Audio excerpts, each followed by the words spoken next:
अली एजाज पाकिस्तान की film, radio, television और theatre के चंद मज़ाहिया अदाकारों में एक बहुत नुमाया नाम है।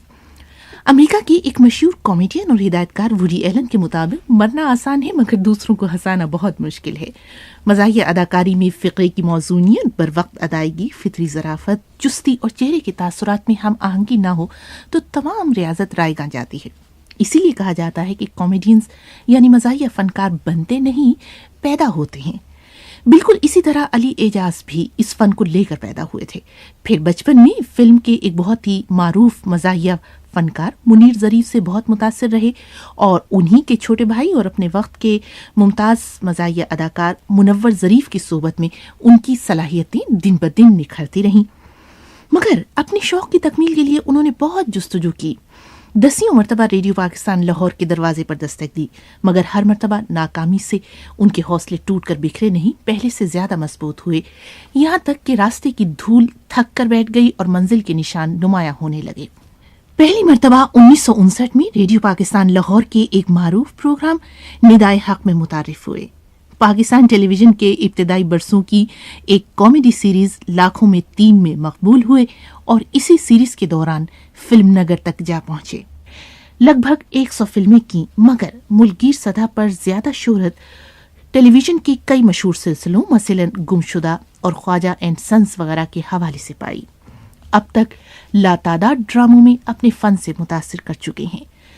चंद बरस पहले लाहौर के एक मुमताज सहाफ़ी रियाज बटालवी की कहानी को उस वक्त पाकिस्तान टेलीविजन लाहौर के एक प्रोड्यूसर आरिफ वकार ने ड्रामाई शक्ल दी थी और मरकजी किरदार के लिए अली एजाज को मुंतखब किया गया था। ये ड्रामा बे इंतहा मकबूल हुआ, बहुत ही सराहा गया और बाद में इस कहानी को बड़ी स्क्रीन के लिए भी फिल्माया गया। अली एजाज इस ड्रामे में एक देहाती के रूप में अपने फन के उरूज पर नजर आए।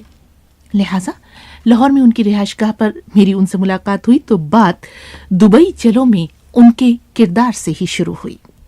वो जी एक बंदा है जो दिमागी तौर पे चला हुआ है। एक्चुअली ये हमारे हर दूसरे घर की कहानी थी उस वक्त, शायद अब भी हो, कि हर घर ये चाह रहा है कि कोई ना कोई बंदा दुबई चला जाए कमाई के लिए। तो ये बंदा मेंटली रिटार्टेड है और उसको नहीं पता है, लेकिन उसके घर वाले बज़िद हैं कि सब कुछ बेच के घर का जेवर, चीज़ें, कुर्सियाँ, तो इसको वहाँ भिजवा दें। तो वो बस जनाब भिजवाते हैं इसको, तो वहाँ तो नहीं पहुँचता ये। वो कोई हीरोइन के केस में शायद कोई उसके बैग में कोई चीज़ रख देता है। तुसी समझ ही नहीं रहे मैं की बकवास पे करना।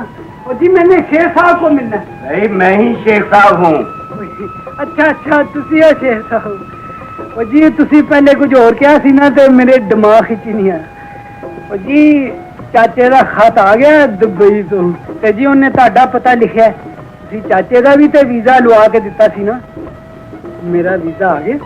बहुत ही मुश्किल किरदार था कि आप लोगों को बैक वक्त हंसा भी रहे थे और रुला भी रहे थे, तो कैसे मुमकिन हुआ? उस किरदार को आप कैसे समझ पाए?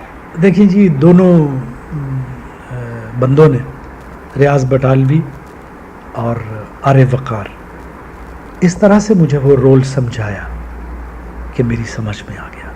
ऊपर उसका ये चाम था कि वो एक ट्रू स्टोरी थी। संजीदा किरदार भी आपने अदा किए हैं और लाइट किरदार भी, हंसने हंसाने वाले भी। तो हंसाना आसान लगता है या रुलाना? हंसाना बहुत मुश्किल है बहुत मुश्किल है। रुलाना तो आसान है। हर इंसान के अंदर दुख है। जब भी एक्टर उससे मिलता जुलता कुछ परफॉर्म करेगा तो ऑब्वियसली आंखों में आंसू आ जाते हैं। लेकिन इस चीज़ में बड़ी टाइमिंग और फिर फ़िक्रा अच्छा होना चाहिए, सिचुएशन अच्छी होनी चाहिए। तो मेरा ख्याल है कि कॉमेडी बहुत मुश्किल है।